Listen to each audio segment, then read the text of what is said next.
Welcome this afternoon to this service of remembrance and celebration for the life of George McCauley, a husband, father, grandfather, Olympic athlete, dedicated employee, and friend. My name is Sheila Murray, and I am one of the ministers at Islington United Church here in Toronto, and I'm so pleased to preside at the service today, partly because for 10 years, George and I were neighbors on Glen Agar, 5 doors apart.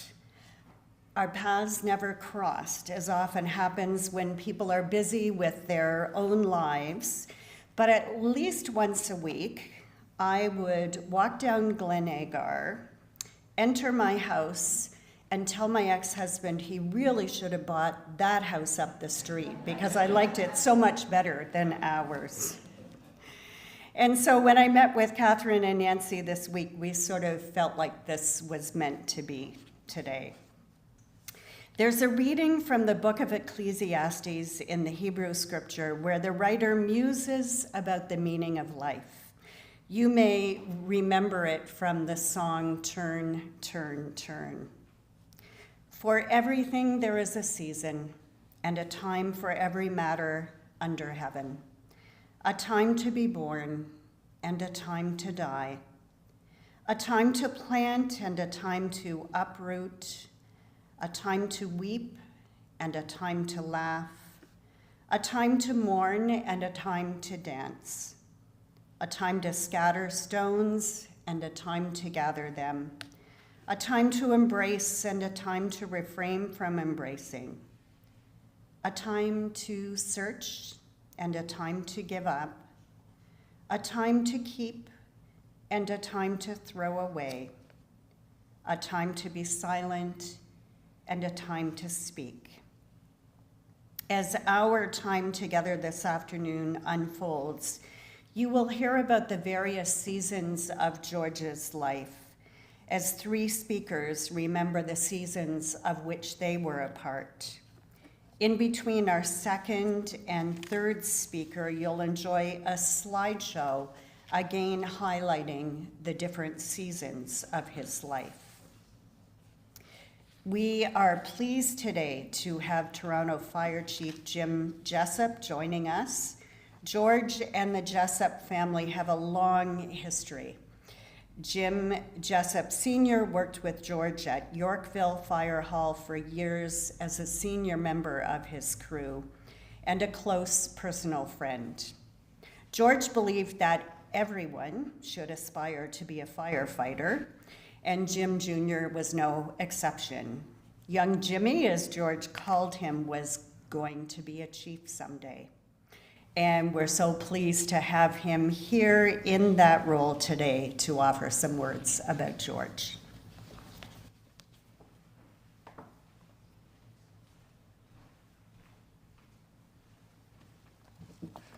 Thank you. It's funny, I do a lot of these. This one's going to be harder. Ecclesiastes wrote, "Even in our sleep, pain, which cannot forget, falls drop by drop upon the heart, until, in our own despair, against our will, comes wisdom to us through the awful grace of God." Good afternoon.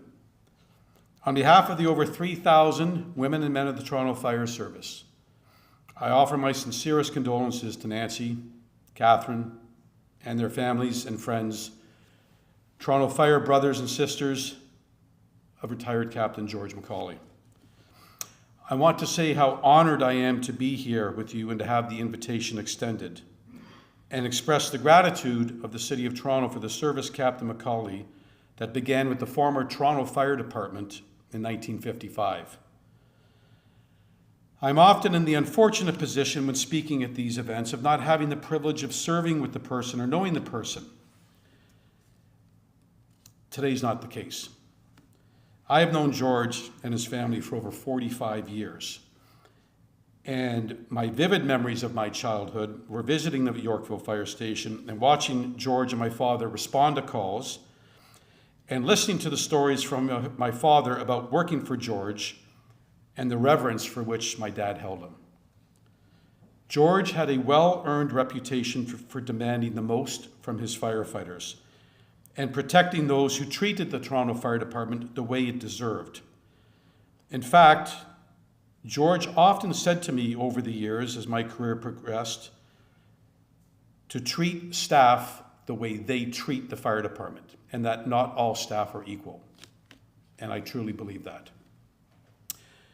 George was a legend on the Toronto Fire Department, rising through the war years of old Toronto, instilling lessons in me and countless others, a number of that are here, about honor, sacrifice, and duty that will remain with me until my last day. Many of us here understand too painfully that heroism comes with sacrifice. George and his family knew this truth, and he never hesitated to respond anytime someone called for help. He was devoted, he was true, he was brave, and he made a choice. He chose to live a life of service. He chose to put himself in harm's way to be a guardian to the people of this great city. We will never be able to thank George for his service and sacrifice, but this we can do. We will remember him always. We will remember that in his life he embodied all that we as firefighters and citizens can hope to be. George lived a fundamental principle that binds all firefighters, that I am my brother's keeper, I am my sister's keeper, that we look out for one another, that there's something bigger than each of us individually that we have to be true to. And the way George lived that principle is more important to the Toronto Fire Service, and dare I say society at large today, than ever before. One of the memories I will cherish until my last day is spending time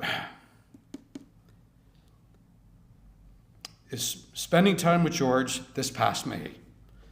George was having a good day, and we spoke at length about family, old friends, firefighters, and of course the fire department. It was my last conversation with George. George, may the road rise up to meet you. May the wind be always at your back. May the sun shine warm upon your face. The rains fall soft upon your fields. And until we meet again, may God hold you in the palm of his hand.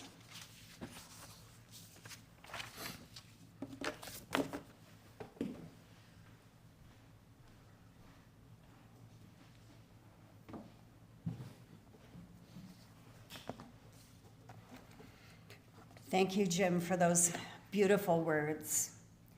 Grant Summers is a longtime friend of George and a member of the Argonaut Rowing Club. George and Grant worked on many projects together right up until the summer of 2025 when Grant put together the event during the Paris Olympics, and I'm sorry I have the year wrong. George was honored as the oldest living Canadian Olympic rower and spoke to current members of the club. Thank you, Grant, today for your willingness to share some memories of George with us.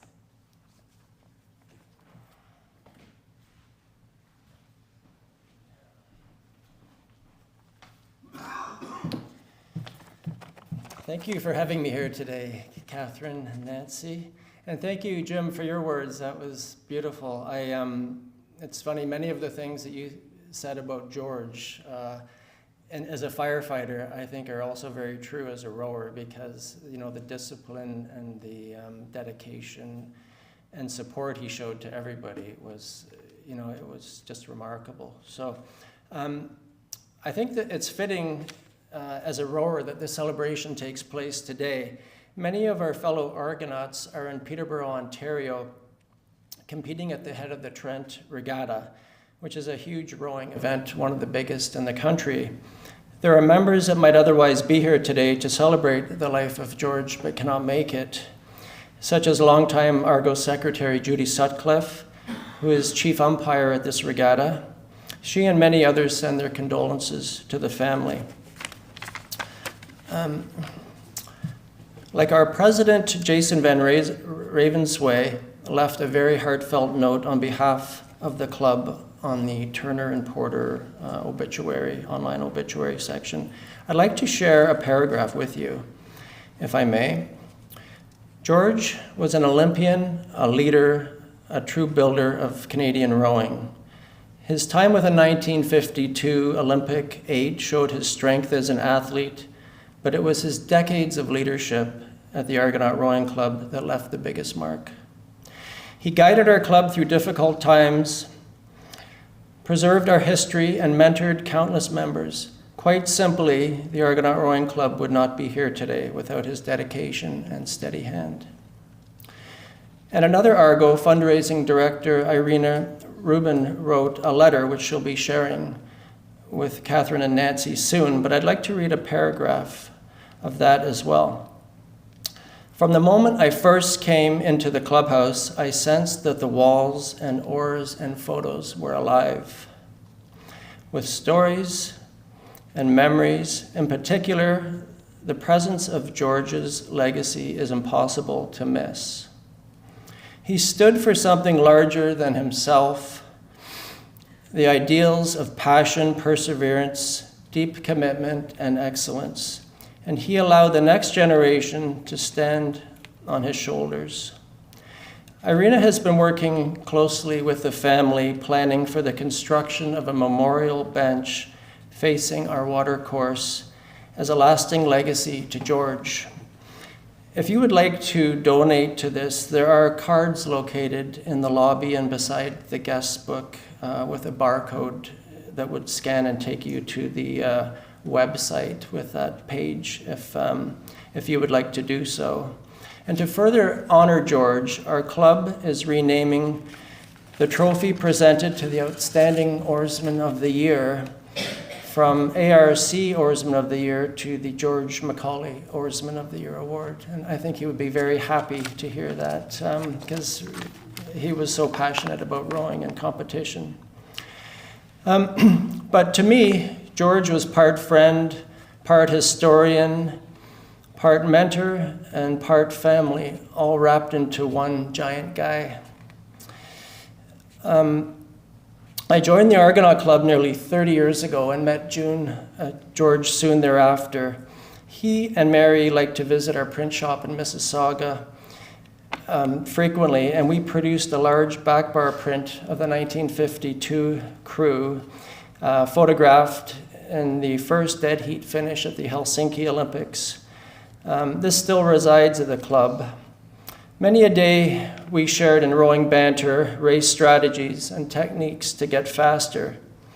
I myself competed for the club for 19 years, and I learned a lot from him. It was amazing to still see the passion he had for the sport. Even into his 90s, you could see his eyes light up when I brought another Argo Olympian, Greg Rokosh, to visit him 2 years ago when he came to town for our history book launch. They spent over an hour reminiscing and chatting and laughing, and it was really a beautiful thing to watch them together for that brief time. And for years, George hinted at this. It was a big day when he actually revealed to me the secret of his three-stroke racing start. As legend has it, was the fastest in the world at the time. He actually wrote it out and gave me a copy. This is the start the crew used to train against a Russian single sculler while training in Helsinki for the Olympics. You might think if you're not a rower that a boat with 8 oarsmen could easily beat a single sculler, but when you consider the huge amount of force required to overcome the inertia of a 2,000-pound boat versus a 160-pound sculler in a light boat without the weight of a coxswain, the small boat can easily accelerate much quicker, much like a bicycle would against a freight train until it gets moving.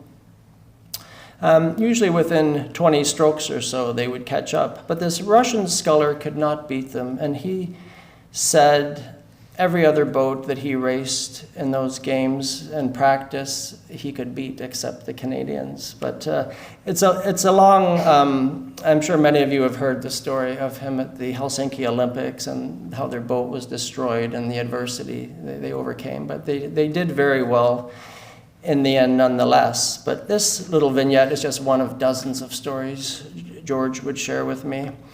And he taught me about the great old legends of the club, Joe Wright and Jack Guest, tales from a century ago. He documented all 13 original Olympic Argonaut crews prior to the national team selection process and all of the glory days of the club, why we were considered one of the premier sports clubs in North America.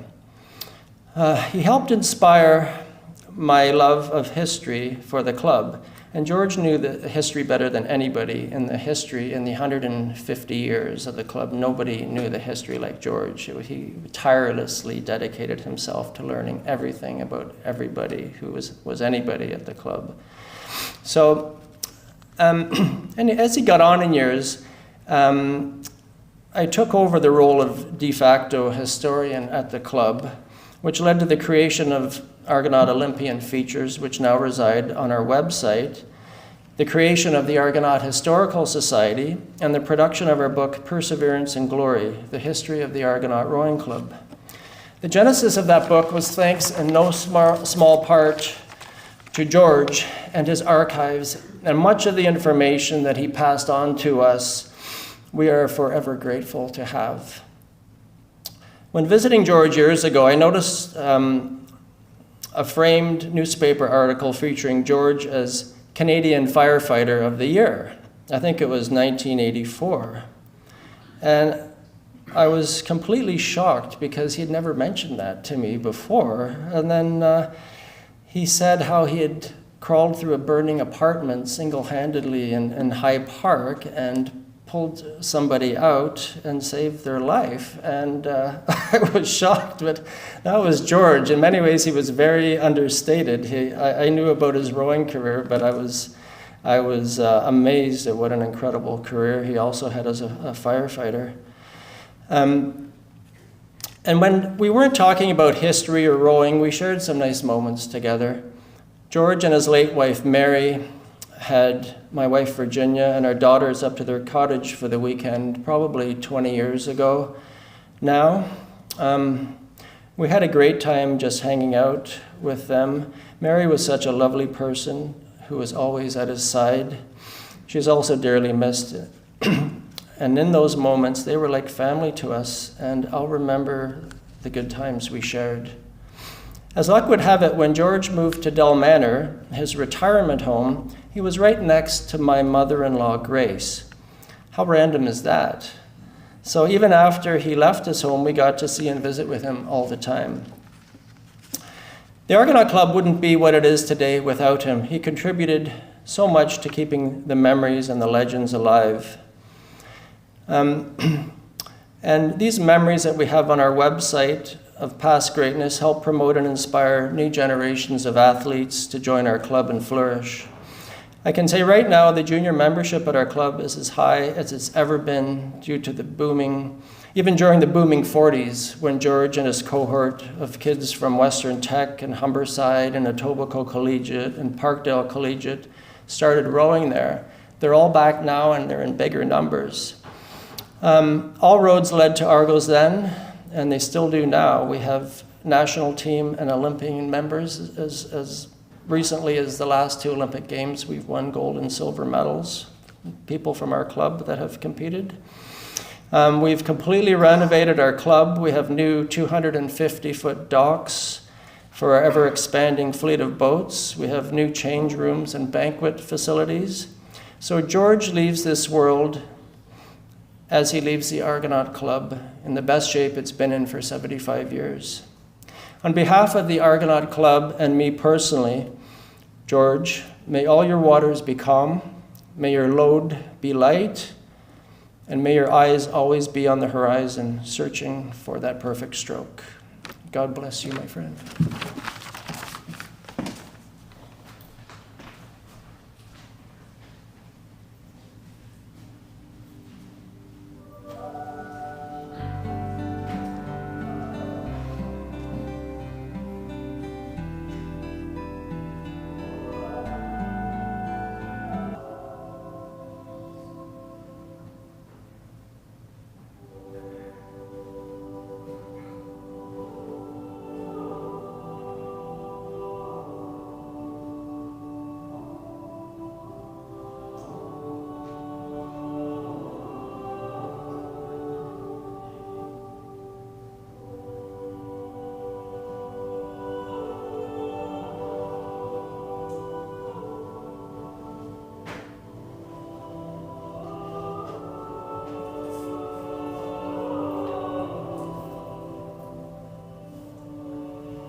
And now for perhaps the most important season of George's life, his family, and Catherine, his daughter. will share those reflections with us.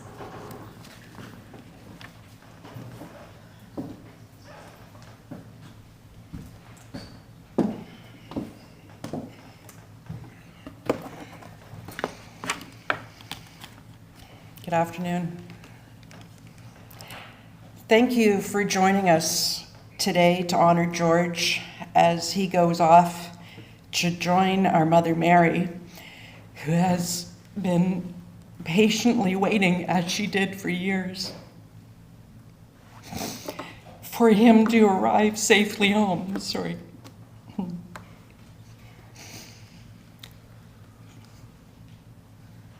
Thank you to Jim and Grant for their friendship and kind words. And with your patience, I will try to add a few stories to the photos you just saw. George as a superhero. Kids often think their dad is a superhero, with size difference being obvious in the early years. This, of course, evens out as kids grow taller. In our family, George was always the tallest. He had awesome uniforms. He left for work in fire station clothes and dress uniforms he had for special occasions, including white gloves, which I thought was very impressive.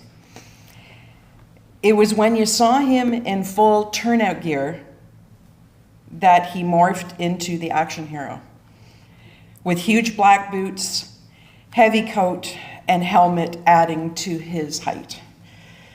For many of us, when you hear sirens and see firefighters running towards us, there's instant confidence that help is on the way. George told stories to us, to younger firefighters, and then to his grandchildren. How many of us have careers that create stories shared through generations? Maybe that explains why firefighting has a history of being a family business, with multiple generations following the path, including ours and the Jessup family. Great fires. That was a great fire. I heard this phrase all my life. George described a great fire by the spectacular way it moved and grew, and how firefighters both reacted and anticipated what would happen. And if it was a really great fire, the team expanded, calling in more trucks and more firefighters.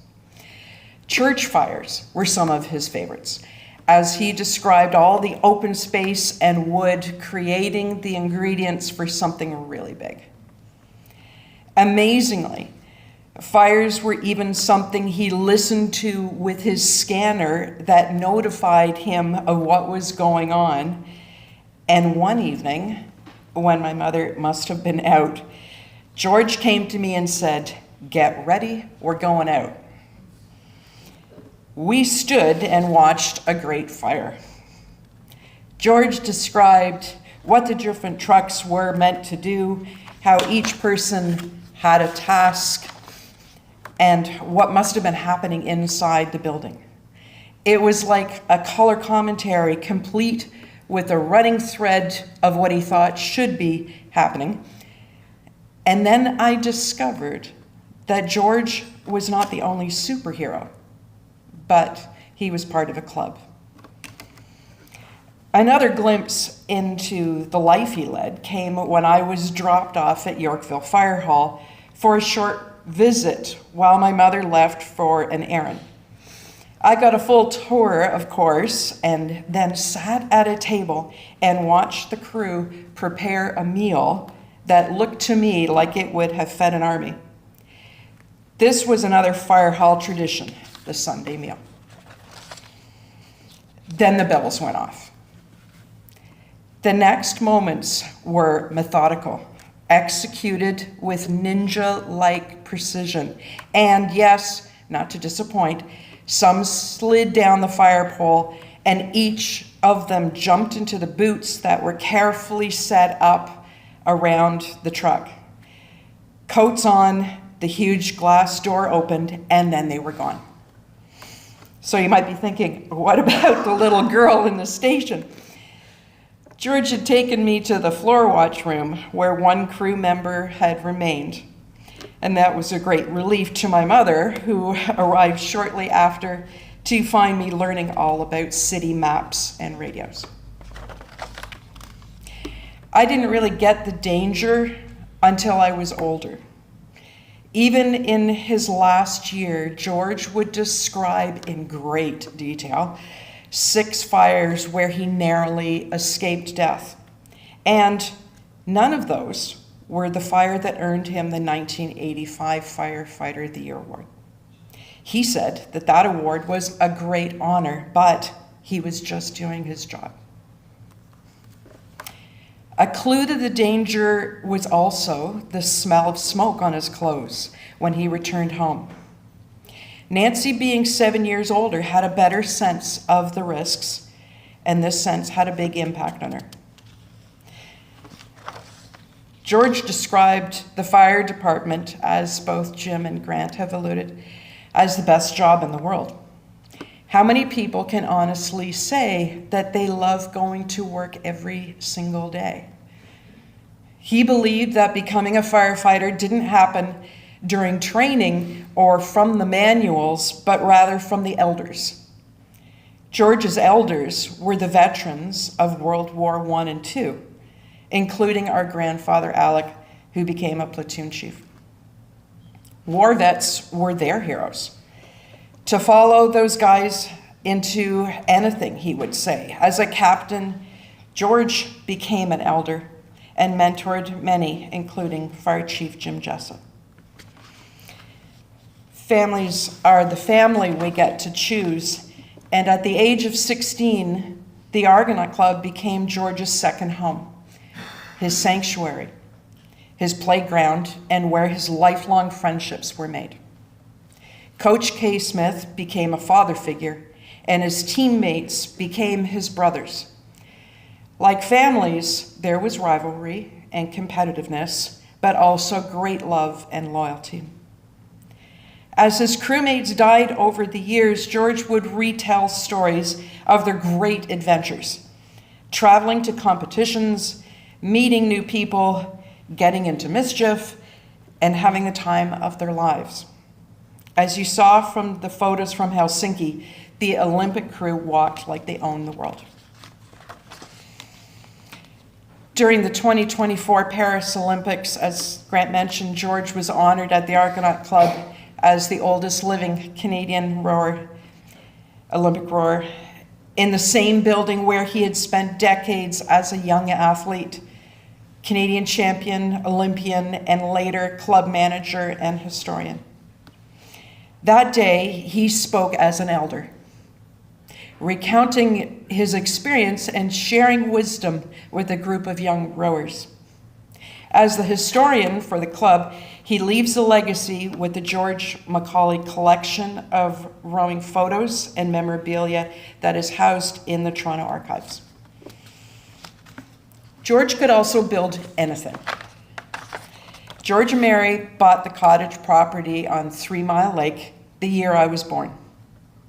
They were taken by boat along the shoreline looking for the perfect spot to buy.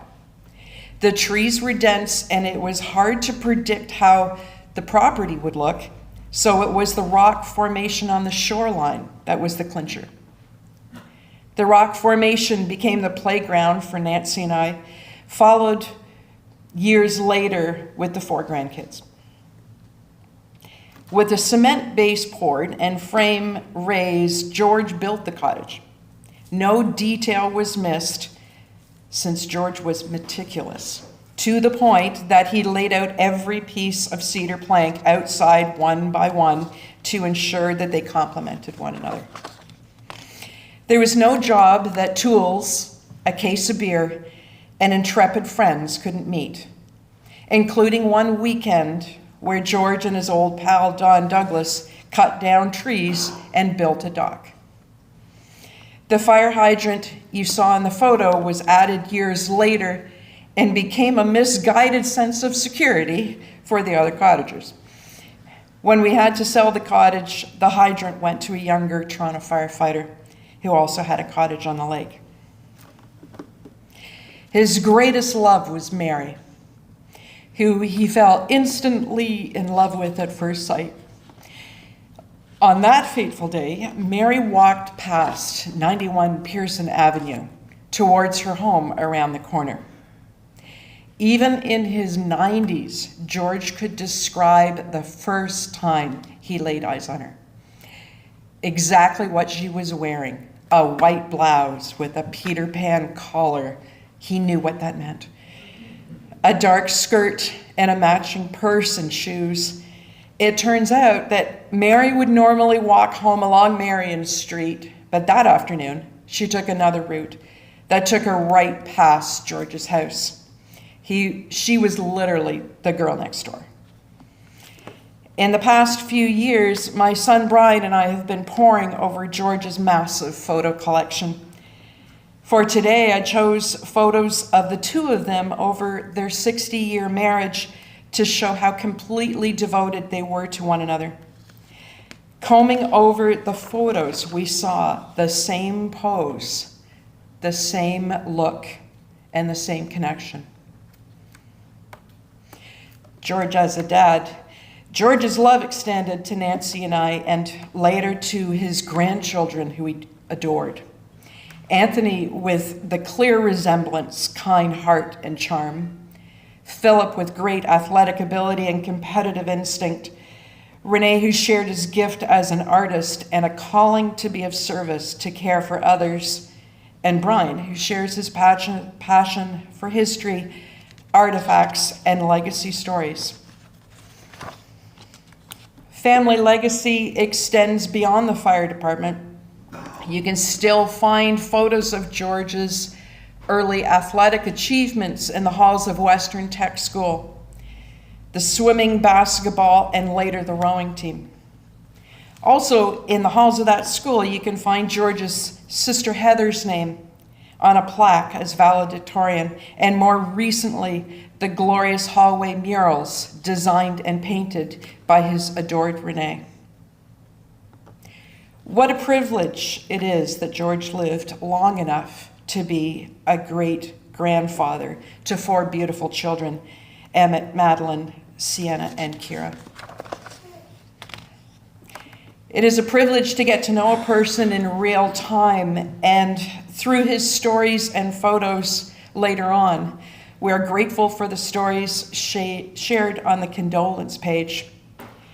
I'd like to end with part of one of them submitted by Brian Carr, a family friend from the cottage. Brian wrote, "George's life is one to be celebrated. He was a dedicated family man, an accomplished athlete, and a passionate, humble firefighter. As the story goes, Mary was cutting my mother's hair. They began talking about 3 Mile Lake, where they had been since 1965. From there, the rest was history, more than 50 years of enjoyment they were having. Marty, another Toronto firefighter on the lake, and I would often visit George.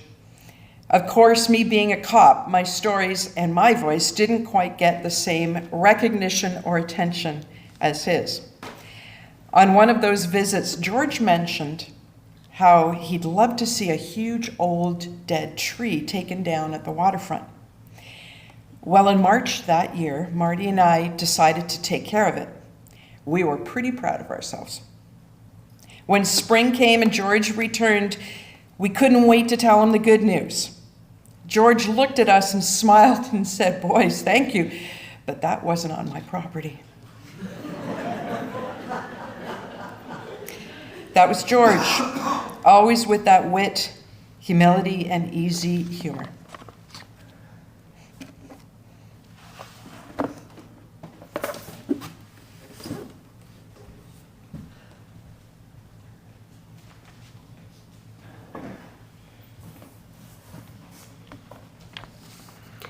Thank you, Catherine, and thanks to all of you for the wonderful memories shared today.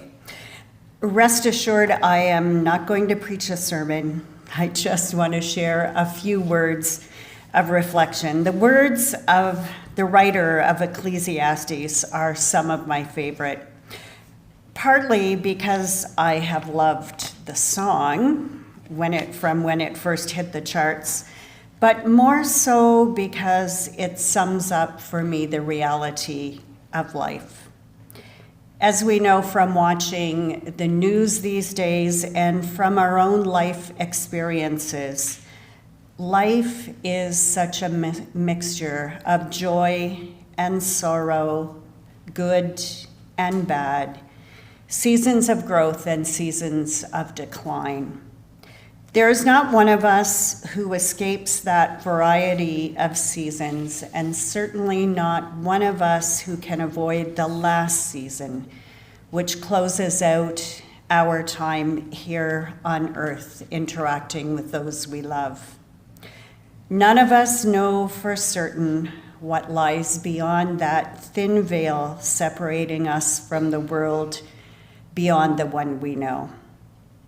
We each have our faith traditions, our own set of beliefs that give us hints.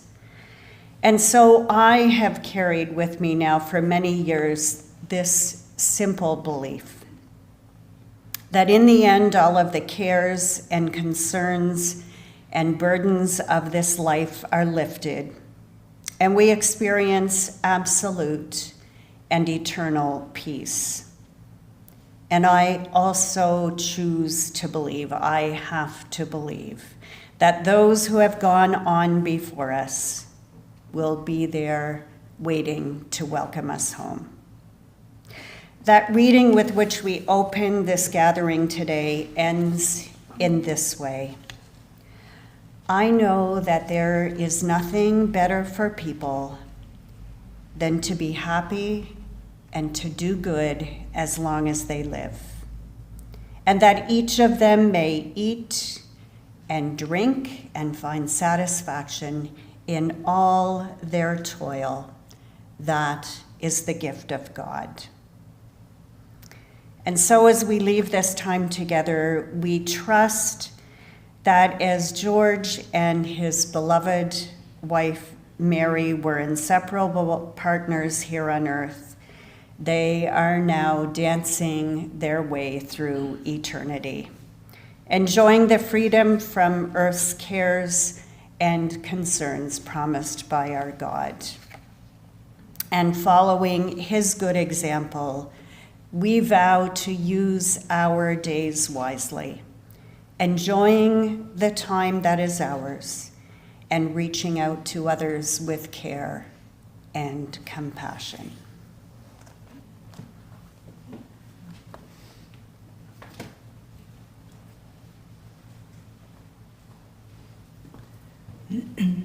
Ladies and gentlemen, this now concludes our time here in the chapel. The interment service for Mr. McCauley's casket will happen on Monday at Park Lawn Cemetery. For those of you that are planning to attend, both Catherine and Nancy have maps of the cemetery, so please see them if you need to know where you're going. At this time, the family would like to invite everyone to gather with them for a time of fellowship and refreshments here at the funeral home on the upper level. For those of you that would need the elevator, our staff will be there to assist you. Would you please stand?